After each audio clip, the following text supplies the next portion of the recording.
आगे मंत्री जी क्या कुछ और कह रहे हैं, ध्यान से सुनिएगा। आपने उसका शब्द सुना ही नहीं जो धुनीदास ने कहा। अगर आप वो शब्द सुन लेते तो आपका ये बात क्या नहीं होती। होले सुहागण सुरता त्यार, मालिक घर जाना से। अरे होले ने होले सुरता त्यार, मालिक घर जाना से। नाले धोले ओढ़ पैर लेकर सोड़ा श्रृंगार। इस गहरा समझना, इसका शब्द का मतलब समझना। नाले धोले ओढ़ पैर लेकर सोड़ा श्रृंगार, राज नहीं तो खड़के परसों आवेंगे तेरे लेवनहार, मालिक घर जाना से। ये शब्द किसने गाया? ये धुनीदास जी ने, कबीरपंथी। अरे मंत्री जी एक बार बोल देते। धुनीदास जी से ज्यादा तो ये शब्द सतगुरु रामपाल जी ने गाया, सतगुरु रामपाल जी ने। कबीरपंथी धुनीदास जी ने गाया ये शब्द। सतगुरु रामपाल जी का कोई नामो निशान नहीं, क्योंकि मंत्री जी को शर्म आ रही है। शर्म आ रही है मंत्री जी को कि जेल में बैठे हुए एक व्यक्ति का मैं कैसे नाम लूं।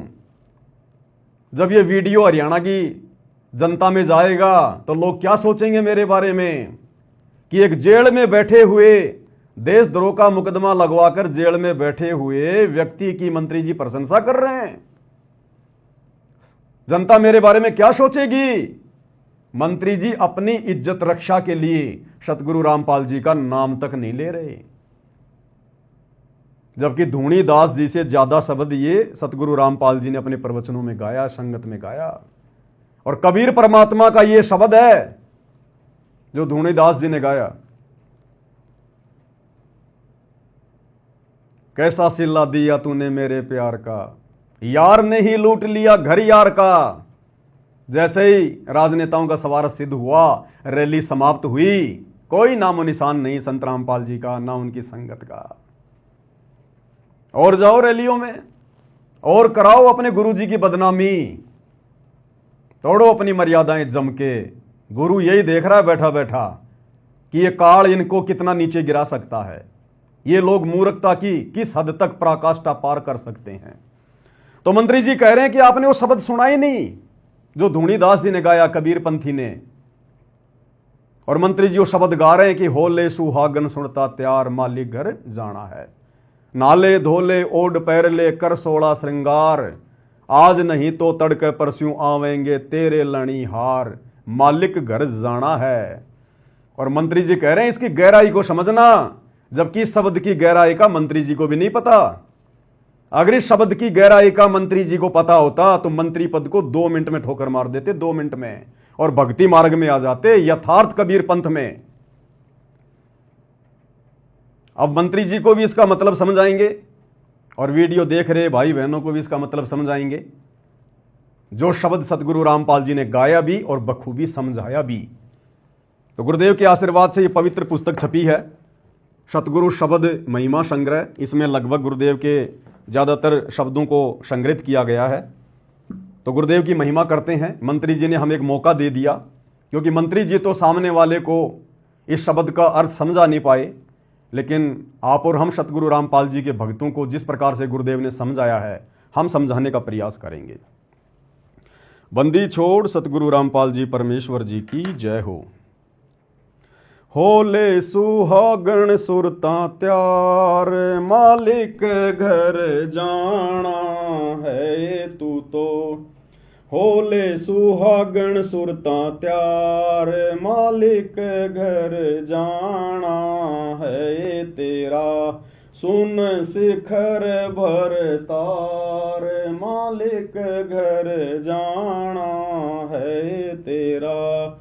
सुन शिखर भर तार, मालिक घर जाना है। परमात्मा आत्मा को जगा रहे हैं, आत्मा को चेता रहे हैं। कि हे प्यारी आत्मा, तुझे असंख्य जन्म हो गए इस काल की गंदी राजनीति में, गंदी व्यवस्था में सड़ते हुए। कितनी बार तू राजा बना, महाराजा बना, देव पद को प्राप्त हुआ, ब्रह्मा विष्णु महेश तक के पद भी तूने प्राप्त किए हैं। तू सुरग भी गया, महासुरग भी गया। उसके बाद इस काल ने तेरे को लक 84 में गधा कुत्ता सुअर भी बनाया। करोड़ों जन्म तेरे राजा के हुए, कोटि जन्म तू राजा की न्या, मिटी न मन की आशा, भिक्षुक होकर दर दर घूम लिया, मिला न निर्गुण राशा। अर्थात ये आत्मा युगों युगों से हर प्रकार से दुखी हो चुकी है, भक्ति कर करके, तपस्याएं कर करके, हर प्रकार के यत्न किए परमात्मा प्राप्ति के लिए, लेकिन वो परमात्मा नहीं मिला। और जब वो परमात्मा आता है गुरु रूप में, सतगुरु रूप में, उस समय परमात्मा ज्ञान देता है, तत्व ज्ञान देता है, सृष्टि रचना बताता है, शास्त्रों का निष्कर्ष निकाल के बताता है।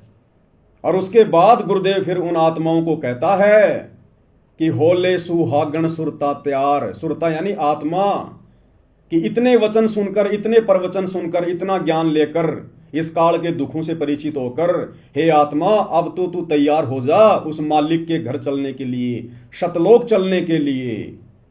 तेरा भरतार, तेरा पति, आत्मा का पति परमेश्वर कबीर साहेब, जो वर्तमान में सतगुरु रामपाल जी के रूप में धरती पर प्रकट हैं, परमेश्वर कह रहे हैं तेरा पति गुरु रूप में भूमिका करते हैं परमात्मा अपने आप को छुपाते हुए, और कह रहे हैं तेरा पति, तेरा परमेश्वर शून्य शिखर में सबसे ऊपर टॉप मोस्ट पैलेस पर शतलोक में बैठा है वो कबीर परमात्मा सिंहासन पर। चल मेरे साथ में, वहां जी भर के उसके दर्शन करना, उसकी सेवा करना, अखंड सुख भोगना शतलोक में। वहां ना गधा बनना, ना कुत्ता बनना, ना सुअर बनना, ना कोई राजनेता बनना, ना कोई रैलियों की चिंता, कोई टेंशन नहीं वहां पर। तो आत्मा को जगा रहे हैं। होले सुहागण सुरता त्यार, मालिक घर जाना है तू तो। होले सुहागण सुरता त्यार, मालिक घर जाना है तेरा, सुन शिखर भरतार, मालिक घर जाना है। अब आगे जो लाइन मंत्री जी ने गा के सुनाई, लेकिन अर्थ नहीं बताया। नाले धोले ओड पैर लेकर 16 श्रृंगार, नाले धोले ओड पैर लेकर 16 श्रृंगार, आज नहीं तो तड़के परस्यों आवेंगे तेरे लैणी यार, मालिक घर जाना है तू तो। होले सुहागण सुरता त्यार, मालिक घर जाना है तेरा, सुन शिखर भरतार, मालिक घर जाना है। क्या कह रहे हैं परमात्मा? नाले धोले ओड पैर ले। अब ये नहाना क्या है? गुरुदेव ने बताया, सत्संग रूपी सरोवर में नहा ले, डुबकी लगा लगा के, सत्संग के प्रवचन सुनकर अपना सारा मैल साफ कर ले। नाले धोले, धोले यानी अपनी आत्मा के उन मैल को साफ कर ले, अपने पाप कर्मों को सच्चे सतगुरु से नाम लेकर उन सारे पाप कर्मों को साफ कर ले, आत्मा की गंदगी को हटा ले जो जंग की तरह जमी हुई है असंख्य युगों से। नाले धोले ओढ़ पैर ले। ओढ़ना और पैरना क्या है? ओढ़ना और पैरना ये सील, संतोष, विवेक, दया, अक्षमा, परमेश्वर कहते हैं इन सबको अपने ऊपर धारण कर। नाले धोले ओढ़ पैर ले कर 16 श्रृंगार, ये नकली हार श्रृंगार को त्याग दे, ये किसी काम का नहीं है। जब तक ये 20-30 साल की जवानी है तब तक ये सजना सवरना, हार श्रृंगार करना, सोना चांदी अच्छा लगता है।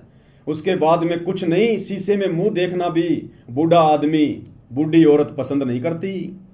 तो परमात्मा कहते हैं ये तो नकली जवानी है और ये नकली हार श्रृंगार हैं। इन नकली हार श्रृंगार को छोड़ दे, भक्तों को शोभा नहीं देते। साधु सोई जो सीधा चाल है। और मालिक कह रहे हैं नाले धोले ओढ़ पैर लेकर 16 श्रृंगार, आत्मा के 16 श्रृंगार। आत्मा के 16 आभूषण जिनके बारे में दुनिया जानती भी नहीं है, लेकिन ये आत्मा के 16 श्रृंगार, 16 आभूषण आत्मा उस समय धारण कर पाएगी जब ये नकली हार श्रृंगार को उतारेगी, सोने चांदी आर्टिफिशियल ये ज्वेलरी वगैरह को पहनना छोड़ेगी। अरे परमेश्वर ने हमें इतना सुंदर मनुष्य शरीर दिया है, जिसका जैसा संस्कार था वैसा उसका रंग रूप है। परमेश्वर ने कोई कमी बना के हमें मां के गर्भ से बाहर भेजा है क्या? जो हम गहने वाने पहन के, बिंदी सिंदूर लगा के, मेकअप माकअप करके हम और ज्यादा सुंदर दिखने की चाहत में घूमते रहते हैं। क्या भगवान ने मां के पेट में हमारे को बनाते समय, इस चोले को बनाते समय कोई कमी छोड़ दी क्या? क्या हम भगवान से भी ज्यादा समझदार हैं क्या? अगर नाक में ये नथ पहनने से और गले में हार पहनने से, माथे पर बिंदी लगाने से, सिंदूर लगाने से, कान में यदि सोने चांदी के वो कुंडल पहनने से अगर ज्यादा सुंदर लगते हैं, तो वो भगवान मां के गर्भ में एक एक छेद निकाल के भेज देता। वो परमात्मा तो सोने चांदी के आभूषण भी लगा के भेज देता मां के गर्भ से।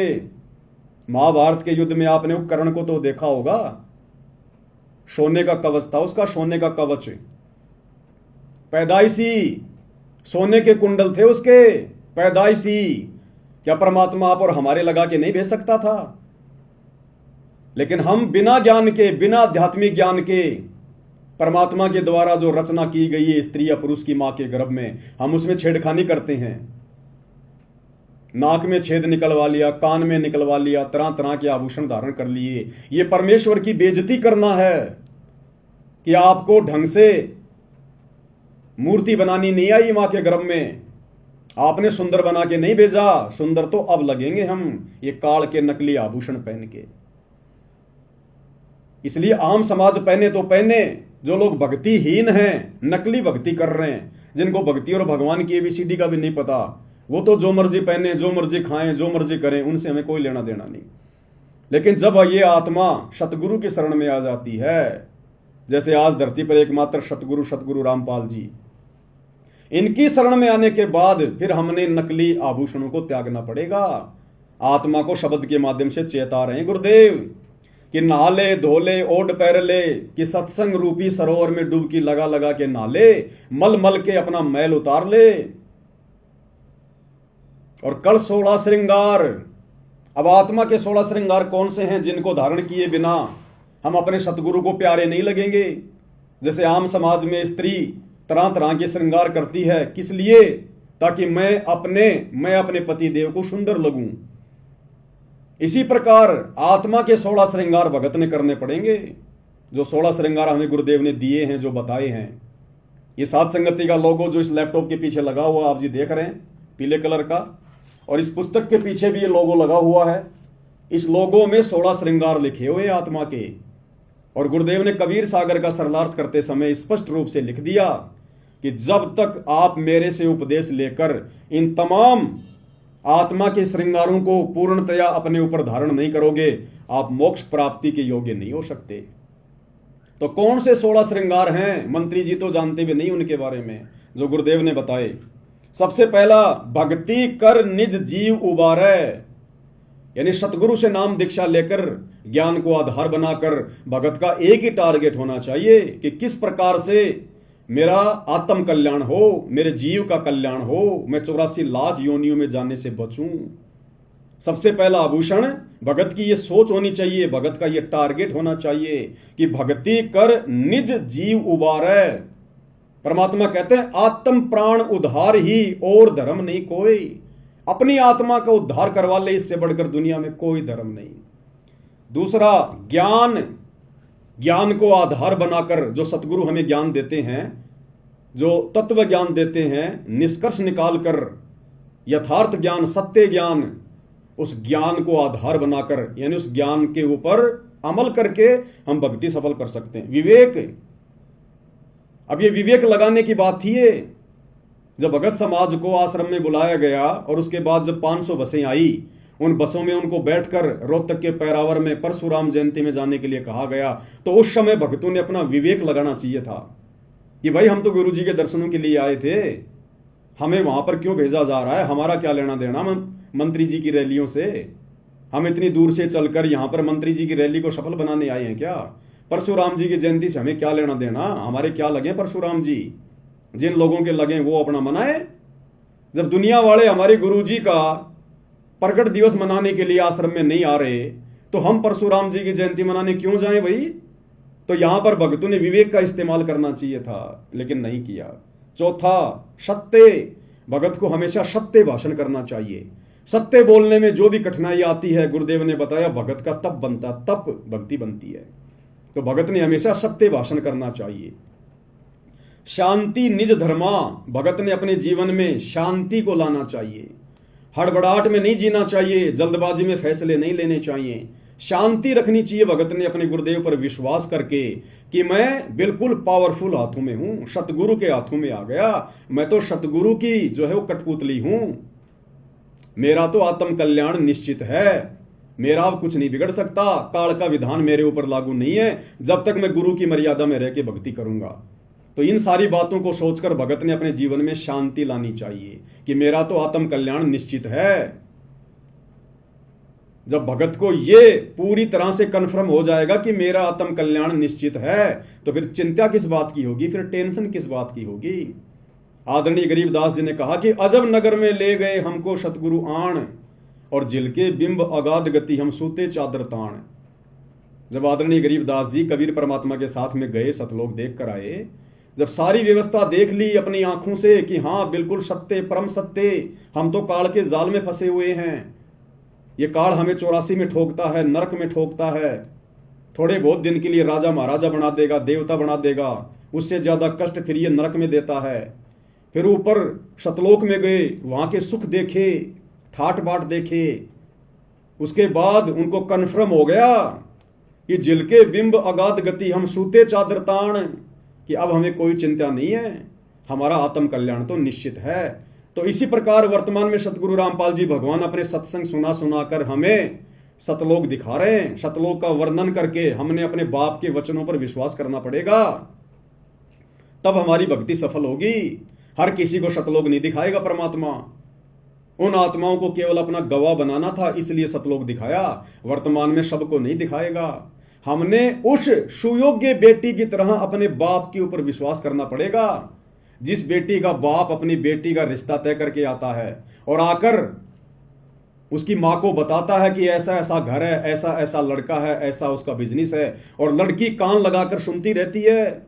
लड़की अपने बाप के ऊपर अविश्वास नहीं करती कि मेरा बाप है ये, मेरे भविष्य का फैसला आंख बंद करके नहीं करेगा। और वो बेटी आंख बंद करके उस पराये घर में चली जाती है अपने बाप पे विश्वास करके। तो हमारा बाप, आत्मा का बाप सतगुरु रामपाल जी भगवान, ये कबीर परमात्मा, और ये तो हमें बिल्कुल प्रमाणित सत्य बता रहे हैं। ये भी नहीं कह रहे कि खाली मेरी बातों पे यकीन करो, देखो तुम्हारी गीता, वेद, कुरान, पुराण, बाइबल में, और उसके बावजूद भी अगर हम विश्वास नहीं करेंगे, चादर तान के नहीं सोएंगे, तो हमारे जीवन में फिर शांति कैसे आएगी। तो हमने गुरु के वचनों पर विश्वास करके संसार की व्यवस्था से हटके अपने अंदर शांति पैदा करनी पड़ेगी। तो पांचवा क्या लक्षण बताया गुरुदेव ने? शांति निज धर्मा। छठा, संतोष। जब इतना सब कुछ क्लियर हो जाएगा, ज्ञान को आधार बना के भक्ति करेंगे, गुरु जी के वचनों पे चलेंगे, हर प्रकार से मर्यादा में रहेंगे, तो संतोष तो फिर ऑटोमेटिक आएगा। ये तो फिर बायो प्रोडक्ट है, ऑटोमेटिक फिर हमारे अंदर संतोष पैदा हो जाएगा। जब इतना ज्ञान हो जाएगा, जब इतना बुद्धि विवेक से हम भक्ति मार्ग के फैसले लेंगे, तो फिर संतोष तो ऑटोमेटिक पैदा होगा।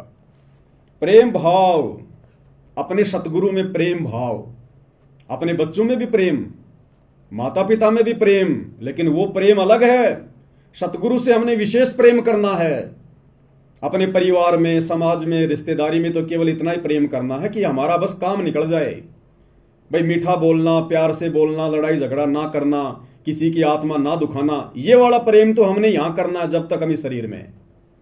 लेकिन विशेष प्रेम, बिना प्रेम पावे नहीं चाहे कोटि समाधि ला। सतगुरु में हमारा विशेष प्रेम होना चाहिए। मर मिटने वाला प्रेम, मर मिटने वाला प्रेम, समर्पण वाला प्रेम, पतिव्रता भाव वाला प्रेम, केवल सतगुरु में। बिना प्रेम पावे नहीं चाहे कोटि समाधि ला। तो सतगुरु में हमने प्रेम भाव जो है वो पैदा करना है। परमात्मा कहते हैं ना भाई, प्रेम भाव सतगुरु में हो जा, फिर सहजे अमृत पाए, फिर बड़ी आसानी से हमें सतलोक के आनंद भोगने का सुख मिलेगा। अगला है धीरज। भगत के अंदर धैर्य होना चाहिए, जल्दबाजी नहीं होनी चाहिए भगत के अंदर। हमें किसी ने किसी के बारे में कुछ कह दिया, हमने तुरंत उसका जवाब दे दिया, बात बिगड़ जाएगी। परमात्मा कहते हैं सुनो सबकी, करो मन की, जो ज्ञान दे रखा ना उस आधार से फैसले लो। अगर तुम सतगुरु शरण में हो, मर्यादा में हो, तुम्हारी चाहे कोई लाख निंदा चुगली करे, पीठ पीछे लाख तुम्हारी बुराई करे, तुम्हारा वो कुछ नहीं बिगाड़ पाएगा। ये धोखाधड़ी समाज की, जंतर मंत्र, ये तंत्र सतगुरु के भगत के ऊपर लागू नहीं होते। परमात्मा हमें असुर निकंदर रमणी में लास्ट में क्या बताते हैं रक्षा मंत्र में, सतगुरु शरण शरणाई, शरण गए कुछ भय नहीं व्यापे, काल जाल भय मिट जाई, रोग शोग छल छिद्र न व्यापे, सन्मुख न ठहराई, और जहर अग्नि तन निकट ने आवे, दूरी जात रंगाई, वीर बेताल बाण ना लागे, यम के कोट ढहाई, 98 पुण्य मूठ ना लागे, उल्ट तही दरखाई। अगर हमारे साथ कोई धोखा करेगा, अगर हमारे ऊपर कोई जादू जंत्र करवाएगा, कोई मूठ छोड़ेगा, कोई वशीकरण यदि वो करवाएगा, तो परमात्मा कहते हैं अगर तुम मेरी शरण में हो और मर्यादा में हो तो उल्टा उसी के ऊपर वो प्रहार करेगी। वो शक्ति तुम्हारा बाढ़ भी वाका नहीं कर पाएगी, आग भी तुम्हें जला नहीं सकती। जो सतगुरु के भगत होंगे, जो मर्यादा में होंगे, तो ये ऑटोमेटिक हमारे अंदर फिर धैर्य उत्पन्न होगा, धीरज उत्पन्न होगा कि हम किसी का बुरा इस ज्ञान को आधार बनाकर, गुरु से डरकर हम किसी का बुरा शोपन में नहीं कर सकते। और हमारे साथ यदि कोई बुरा करना चाहेगा, धोखाधड़ी करना चाहेगा, तो सतगुरु होने नहीं देगा।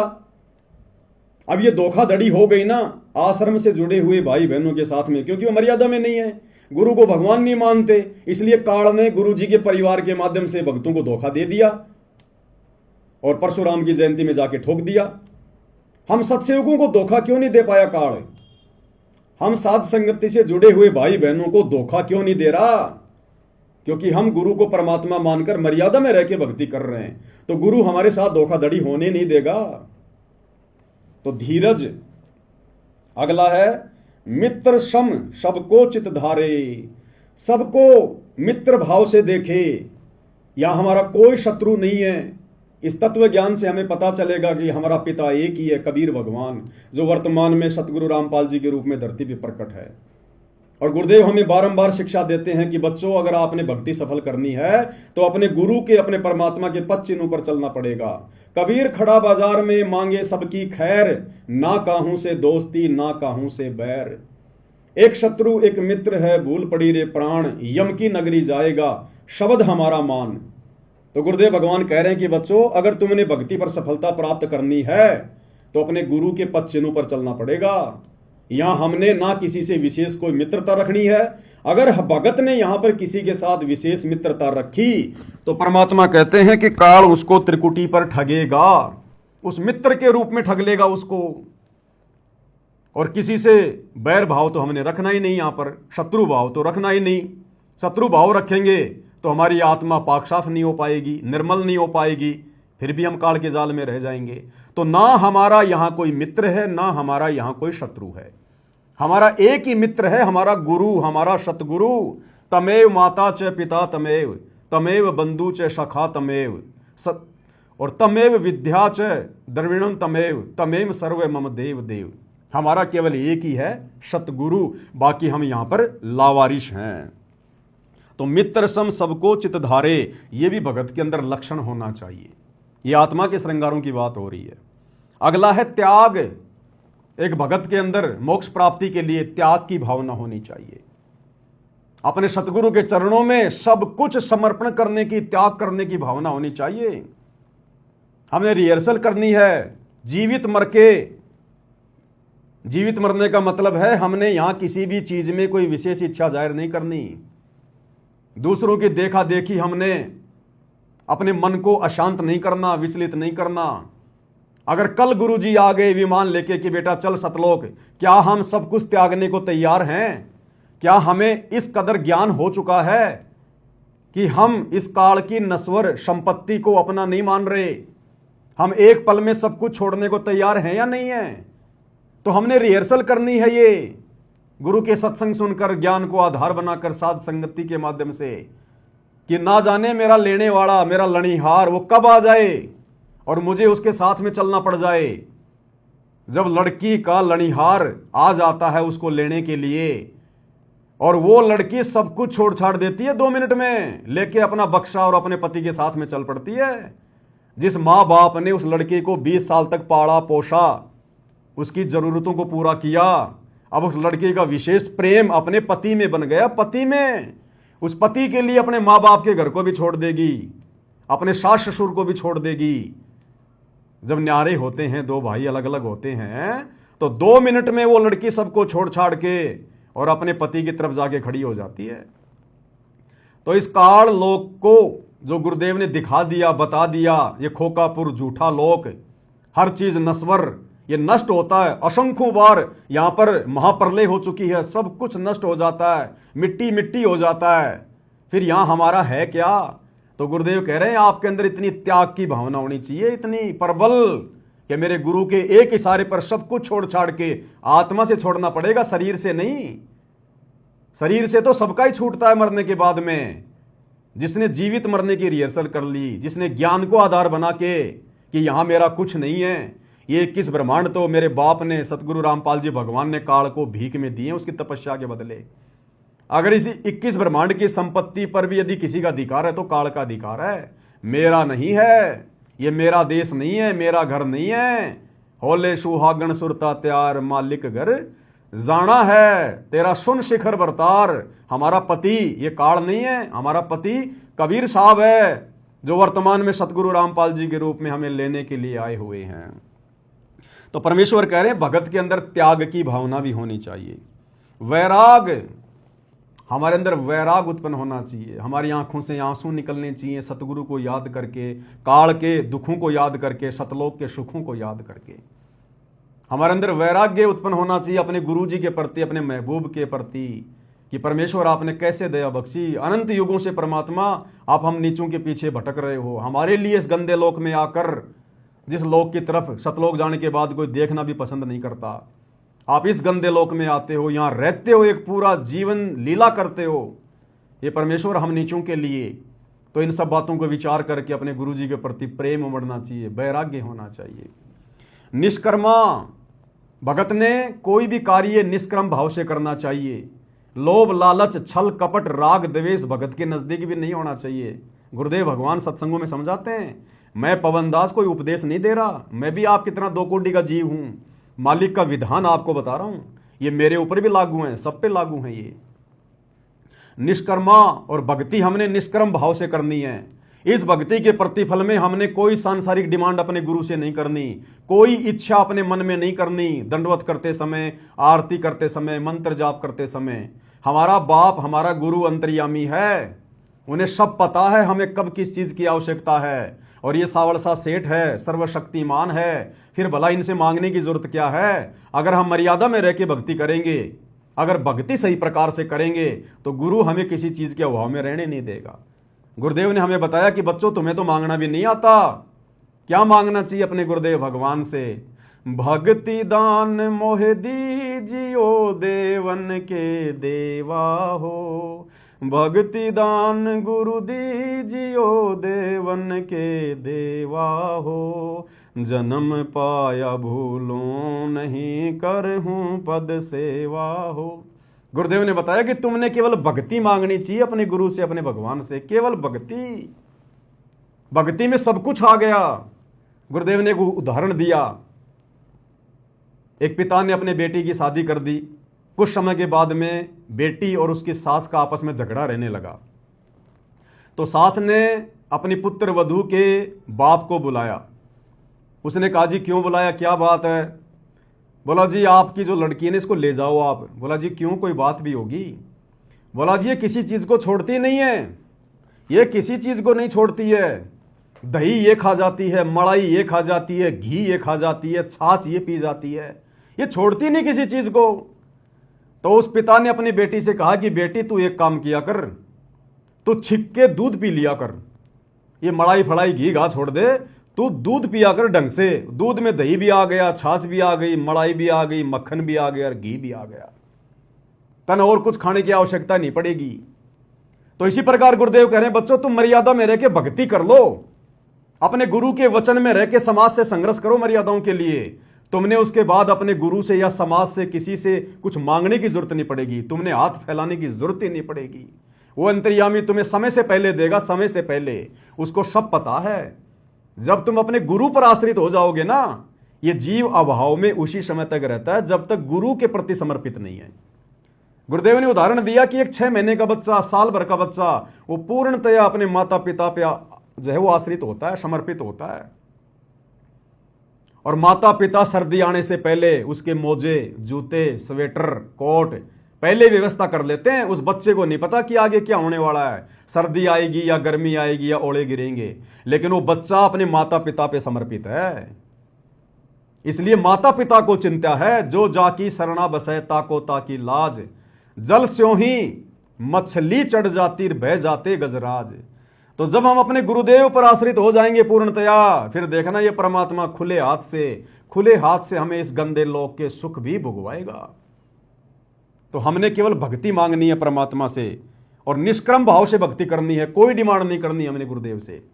परमात्मा कहते हैं जब लग भक्ति सह कामना तब लग निष्फल सेव, और कहे कबीर वे क्यों मिले निष्कामी निज देव।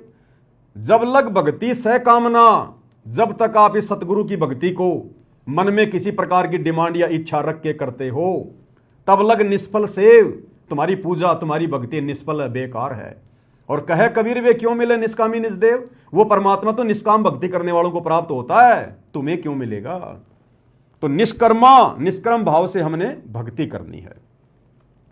निर्दोषा धोखा रहित, भगत ने किसी के साथ सौपन में भी धोखा करना तो दूर सोचना भी नहीं है। क्योंकि भगत अगर धोखा करेगा तो आत्मा निर्मल कैसे होगी, सतगुरु प्रसन्न कैसे होगा जो घट में बैठा हुआ है। गंदी जगह में तो फिर सतगुरु बैठेगा ही नहीं, और सतगुरु यदि घट से बाहर निकल गया तो दूसरा कौन है, फिर काल, वो आ बैठेगा, सारे उल्टे काम होंगे फिर। तो निर्दोषा यानी धोखा रहित होना चाहिए भगत को। परमात्मा कहते हैं कबीरा आप ठगाइए और न ठगिए कोई। अरे आप ठगाए सुख होता है, औरों को ठगे दुख होए। अगर हमारे साथ कोई धोखाधड़ी करके हमारे साथ धोखा कर रहा है तो उसमें हमने संतोष करना चाहिए, कोई बात नहीं भाई, परमात्मा और देगा, समर्थ मेरे साथ में है, कोई चीज की कोई कमी नहीं है। लेकिन हमारे मन में दूसरों के साथ में ठगी करने का अगर विचार भी आ गया, धोखा करना ठगी करना तो बहुत दूर की बात है। अगर आपने 1 पैसे की ठगी भी कर ली, धोखा भी कर लिया, आपके अंदर अगर कोई स्वार्थ उत्पन्न हो गया जरा सा भी किसी भी बात को लेकर, उसी समय सतगुरु नाराज होगा, क्योंकि वो अंतर्यामी है, जानी जान है, उससे कुछ भी छुपाया नहीं जा सकता। कबीर अंतर्यामी एक तुम आत्म के आधार, और जो तुम छोड़ो हाथ तो में कौन उतारे पार। तो भगत ने धोखा रहित सील मानी शांत स्वभाव वाला होना चाहिए भगत, शांत स्वभाव वाला। अगर नुकसान हो गया तो परमात्मा कहते हैं बेटा तेरा क्या नुकसान हो गया, तेरा क्या नुकसान हो गया। पहली बात तो तेरे पास है ही क्या जिसका तू दुख मना रहा है, शोक मना रहा है। इतना तुझे ज्ञान दे दिया, तेरा कुछ है नहीं, जो भी कुछ है ये काल का है। तू तो होटल में किराएदार है, तेरा क्या बिगड़ गया, तेरा क्या टूट गया। कल को तू मरेगा, सब कुछ यही छोड़ के जाएगा। आज तेरे पास है क्या, करोड़ों बार तू राजा रह चुका, जब वो छोड़ छाड़ के चला गया तो आज तो तेरे पास है ही क्या। तो परमेश्वर कह रहे हैं कि भगत ने शीलता धारण करनी चाहिए, संतोष करना चाहिए भगत ने गुरु ज्ञान आधार से, कि ये सांसारिक वैभव की वस्तुएं ना जाने मैंने कितने जन्मों में प्राप्त करी, राजा बन के, मंत्री बन के, प्रधानमंत्री बन के, और एक्सीडेंट में मर जाते हैं, सारा राजपाट यहीं रह जाता है। क्या लेके गया हो, क्या था अपना। क्षमा, भगत के अंदर विशेष गुण होना चाहिए, क्षमा, माफ करना, सामने वाले को माफ करना। ये परमेश्वर ने विशेष गुण बताया भगत का। अगर माफ करने की प्रवृत्ति हमारे अंदर पैदा होगी तो लड़ाई झगड़े खत्म होंगे, मनमुटाव खत्म होगा, राग द्वेष ईर्ष्या के भाव नहीं बनेंगे हमारे अंदर। तो भगत ने हर स्थिति में सामने वाले को, यदि हमारे साथ में कोई गलत बर्ताव करता है, गलत व्यवहार करता है, गाली निकालता है, बेवजह हमारे ऊपर कोई आरोप लगाता है, परेशान करता है, तो अपने आप को सतगुरु की शरण में, सतगुरु की गोद में बैठा हुआ समझकर हमारे अंदर क्षमा भाव उत्पन्न होना चाहिए कि कोई बात नहीं, मेरे साथ में क्या धोखा करेगा ये, मैं तो खुद ही काल के धोखे का शिकार हूं, मेरे साथ में क्या धोखा करेगा। मेरा तो सतगुरु साक्षी है भाई, मेरा तो सतगुरु सब कुछ है। तो क्षमा भाव होना चाहिए। दया, अब दया बिना दरवेश कसाई, दरवेश यानी साधु। जिस भगत के हृदय में दया भाव नहीं है वो तो कसाई के समान है। तो परमेश्वर ने बताया कि दया भाव भी होना चाहिए।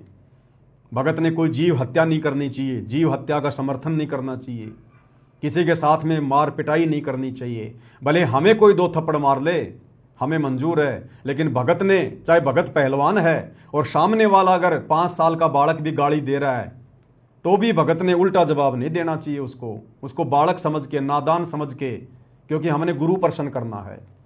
हमारी परीक्षा रह रह के लेगा परमात्मा। तो भगत के अंदर दया भाव भी होना चाहिए। तो ये 16 आभूषण बताए परमेश्वर ने इस शब्द में कि नाले धोले ओढ़ पैर ले कर 16 श्रृंगार, और आज नहीं तो तड़के परस्यों आवेंगे तेरे लणियार, होले सुहागण सुरता त्यार मालिक घर जाना है। अब मंत्री जी ने तो 2 लाइन बोल के छोड़ दिया और कह रहे हैं कि आप इसकी गहराई में जाओ, शब्द क्या कह रहा है। अब मंत्री जी को पता हो तब समझ आए ना।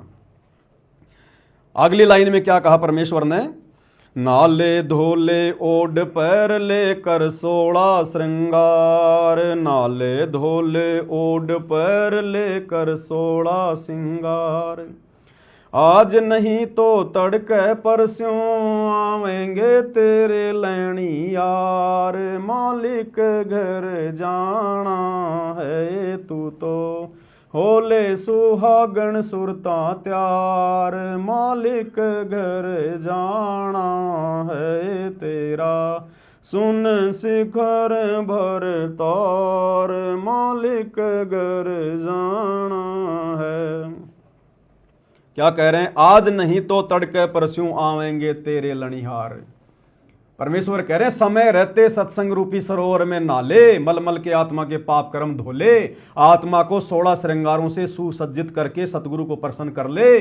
अगर तूने ये काम समय रहते नहीं किया तो आज नहीं तो तड़के परस्यों आवेंगे तेरे लेवनहार। वो यम के दूत आएंगे फिर हाथों में लेके लठ, तेरे शरीर से आत्मा निकालने के लिए। वो तेरे लणियार हैं, वो फिर तुझे लेने आएंगे, मार मार के लेके जाएंगे तांबे की धरती पे, गरम धरती पे तेरे को पैदल लेके जाएंगे सोट मारते हुए। पानी मांगेगा तेरे लठ मारेंगे, भोजन मांगेगा तेरे लठ मारेंगे।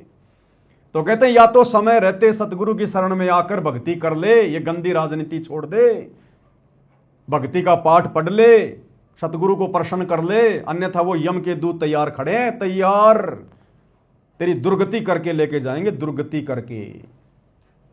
अगली लाइन में क्या बताया परमेश्वर ने, तेरे साथ की ये कितनी जाली तू क्यों लारी वार, तेरे साथ की ये कितनी जाली तू क्यों लारी वार, गुड़िया खेलत जन्म गवाया लाया ये नहीं विचार, मालिक घर जाना है तू तो होले सुहागण सुरता त्यार, मालिक घर जाना है तेरा, सुन शिखर भर तार, मालिक घर जाना है। कितनी प्यारी व्याख्या करके बताई है गुरुदेव भगवान ने। आत्मा को कह रहे हैं परमेश्वर कि तेरे साथ की ये कितनी जाली तू क्यों लारी वार, कि हे नादान आत्मा, तेरे साथ सतलोक से काल के चक्कर में मुझे छोड़कर जितनी आत्मा यहां आई थी उनमें से कितनी आत्माएं, असंख्यों आत्माएं वापस मेरे साथ जब मैं सतगुरु रूप में आता हूं तो मेरे ज्ञान को समझकर मेरी बात मानकर वापस सतलोक को चली गई। तेरे साथ की कितनी जाली, जो तेरे साथ जो सतलोक से आई थी ना इस काललोक में, वो तेरे साथ की आत्माएं कितनी मेरे साथ वापस सतलोक जा चुकी हैं। गुरुदेव भगवान कह रहे हैं, समझा रहे हैं परमात्मा शब्द के माध्यम से। और तू क्यों लारी वार, तू लेट क्यों हो रही है, तू देरी क्यों कर रही है, तुझे क्या समझ में नहीं आया, तू क्यों देरी लगा रही है इस काल के लोक में। क्या अभी तूने काल की व्यवस्था में सड़ना है, 84 लाख योनियों में धक्के खाने हैं, तेरे क्या समझ में नहीं आया। सतगुरु मिल गया, सब कुछ बता दिया, सब कुछ खोल के रख दिया, साहिब ने भेद दिया सब खोला अपने सतलोक राजधानी का। तो गुरुदेव आत्मा को कह रहे हैं, हे नादान, अब तू क्यों देरी कर रही है, सतलोक चलने की तैयारी क्यों नहीं कर रही। तेरे साथ की ये कितनी जाली तू क्यों लारी वार, और गुड़िया खेलत जन्म गवाया, लाया है नहीं विचार। तू गुरु के ज्ञान को आधार ना बनाकर असंख्य जन्म तूने बर्बाद कर दिए, ये गुड्डा गुड्डी का खेल खेलते हुए। इस काल के लोक में बच्चे पैदा करना, बड़ी गाड़ी लेके आना, बड़ी कोठी बनाना, बड़े बड़े बिजनेस सेट करना, मंत्री पद प्राप्त करना, दुनिया पे राज करने की सोचना, दुनिया भर की संपत्ति इकट्ठी करने की सोचना। कहते हैं ये तो गुड्डा गुड्डी का खेल है, गुड्डा गुड्डी का खेल। और ये झूठा खेल खेलते हुए तेरे को असंख्य जन्म बीत गए, असंख्य जन्म। तेरे कुछ भी हाथ नहीं लगा, तू भिखारी की भिखारी है। परमात्मा कहते हैं जिस प्रकार एक जुआरी व्यक्ति जुए में हारकर अंत में हाथ मलता हुआ जाता है, कहे कबीर अंत की बारी, जैसे हाथ झाड़ चले जुआरी। कहते हैं अगर तू सतगुरु के ज्ञान को ध्यान में नहीं रखेगी, भक्ति नहीं करेगी, तो अंत में ये गुड्डा गुड्डी का खेल खेलते हुए जब तेरा शरीर छूटेगा ना, तू खाली हाथ जाएगी यहां से। ये मंत्री पद, ये राजपद, ये प्रधानमंत्री का पद, ये हाथी घोड़े, ये संपत्ति, ये बेटा बेटी, रिश्तेदार, तेरे साथ में कोई नहीं जाएगा।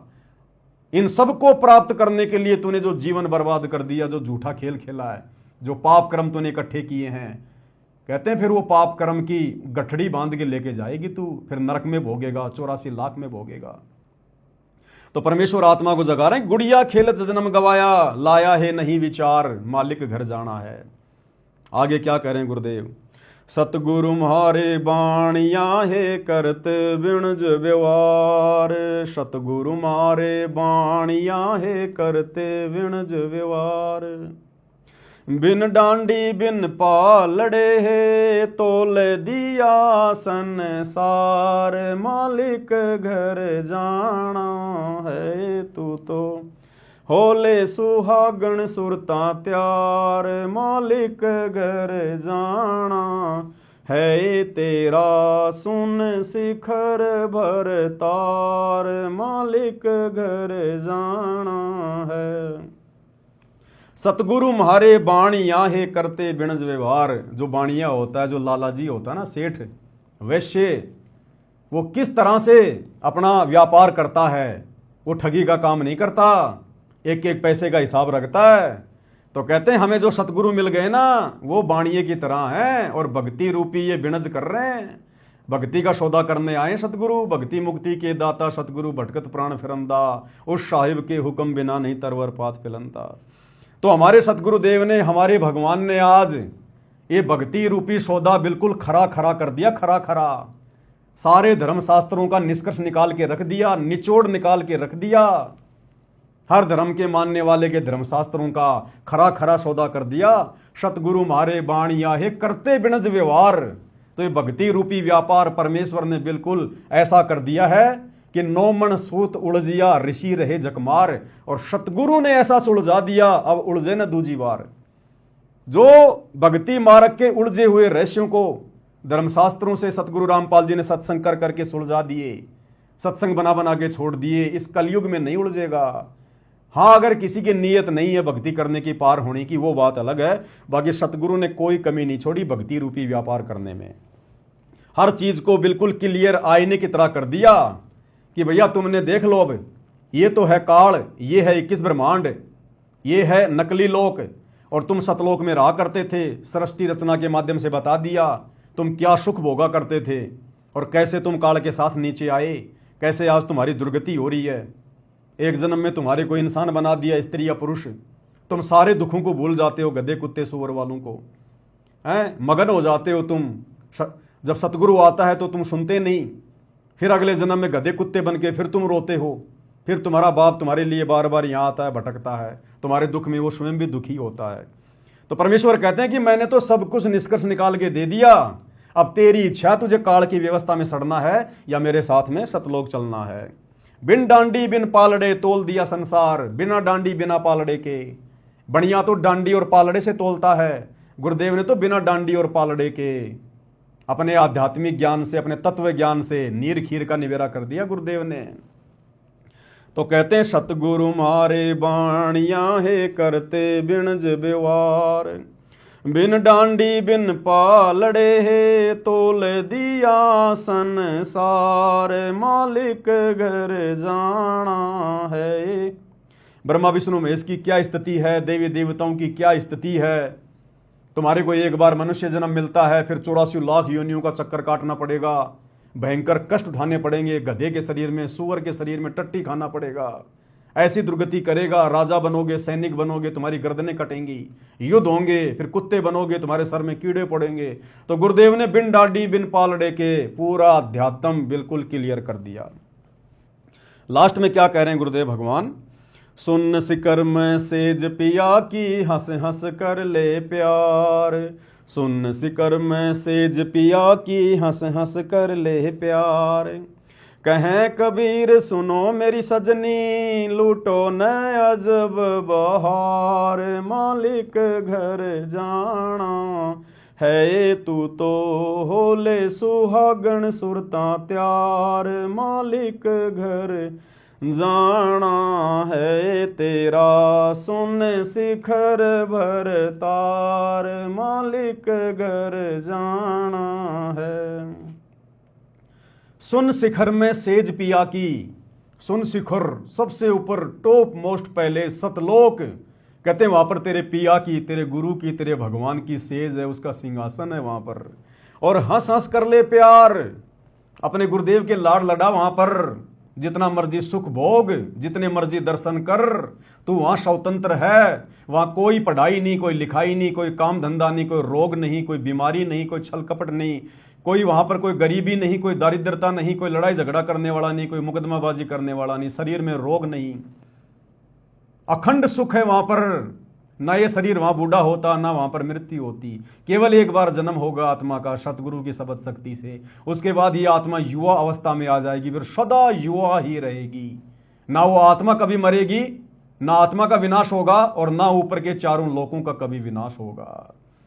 तो परमेश्वर कहते हैं कि सुन शिखर में सेज पिया की हंस हंस कर ले प्यार, और कहे कबीर सुनो मेरी सजनी, लूटो न अजब बहार, मालिक घर जाना है।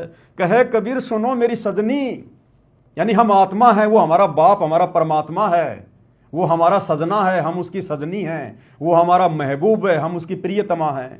आत्मा और परमात्मा का अभेद संबंध है। तो परमेश्वर प्यार में लाड़ में कह रहे हैं, कहे कबीर सुनो मेरी सजनी है, मेरी प्यारी आत्मा, लूटो न अजब बहार, अजब बहार, जो सुख यहां तुम्हें महासुरग में भी देखने को नहीं मिलेंगे, छींट भी नहीं है, वो सुख तुम्हें, अखंड सुख तुम्हें सतलोक में मिलेंगे वहां पर। तो कहते हैं चलो निकलो इस गंदे लोक से। तो इस शब्द के माध्यम से परमेश्वर कबीर जी ने हमें यह समझाना चाहा, हमें यह संदेश देना चाहा।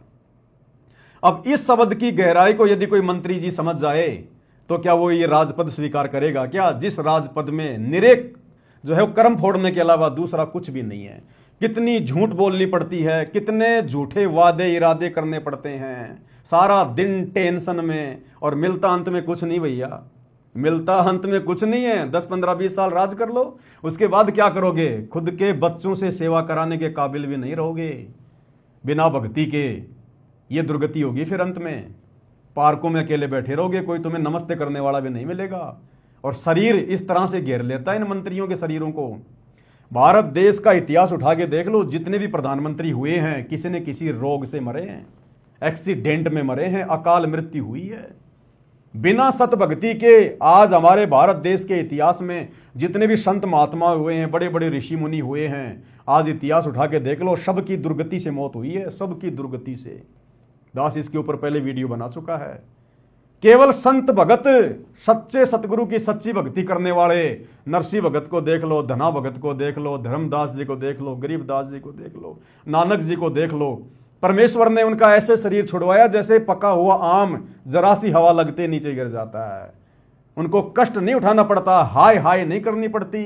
भगत का शरीर हॉस्पिटल में हाय हाय करके नहीं छूटता, भगत कभी एक्सीडेंट में नहीं मरता, अकाल मृत्यु नहीं होती। सतगुरु की सच्ची भक्ति करने वाला। तो मंत्री जी को अगर ये शब्द समझ में आ जाता तो मंत्री जी कब का इस्तीफा देकर सतगुरु रामपाल जी से उपदेश लेकर अपनी भक्ति कर रहे होते आज। तो भाई और बहनों, ये सारी बातें तो आज गुरुदेव भगवान ने आप और हमें समझाई है। तो आगे वीडियो में बढ़ते हैं। अब मंत्री जी आगे क्या कुछ कह रहे हैं, क्या कुछ समझा रहे हैं। सतलोक आश्रम से जुड़े हुए भाई बहनों को समझना चाहिए, विचार करना चाहिए किस प्रकार से धोखा इस काल ने तुम्हारे साथ गुरुजी के बेटों को निमित्त बनाकर राजनेताओं की रैलियों को सफल बनवा के किया है। क्या कह रहे हैं आगे मंत्री जी?